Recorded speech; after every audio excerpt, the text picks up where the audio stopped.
ซิมมาก่อนแสบอันได้ยินข้าวว่าอีโอเดมันเป็นปีกระสือแสบโอ้เงียบไว้ก่อนสูมันมาแล้วสูอีโอเดมันมาแล้วอันแม่นไผก็ว่าข่อยเมื่อกี้นี่หาเขาได้ยิน ผม เด้ มี อ ไผ ค่ะ ว่าจะดอกเอาซิมเบิง ขอบใจข่อยบ่กินเด้อจังไดบ่ได้เจอกันตั้งแต่โดนเอ้าอีนี่บ่ตอบกูเลยเรียนไปเฉยไอ้แลมไซลอดอยู่ไสก่อ อยู่ทางนี้น้องโอเดโดดซึบอย่างเท่ เอาสูงนี่ไปเดี๋ยวกูจะไปหาไอ้แลมไซลอดกูนี่โอ้ยจะเป็นซาดเนาะจุนี่โอ้บังกูมาเลยไอ้แลมไซลอดน้องกินฮอตไอ้หลาย ก็กินโหดน้องคือกันเด้อ บ่ได้เจอกันตั้งแต่โดนมองตาปิ้งไอ้แลมไซลอดไอ้กินข้าวกับหยังไอ้คือรอแท้ กินข้าวกับมกกับเกียเด้อ บ่จักพ่อเลยยักงามคือกับแก่เนาะอ้ายเนาะเต้นลำหมุนติ้วหมุนติ้วโอ้ไปไอ้ลามเซลอดน้องสิแปลงร่างเป็นกระสือนี่เบิ่งหมุนติ้วเห็นบ่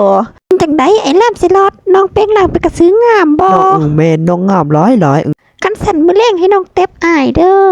ได้ ดีใจแห้งน้ำตาไหล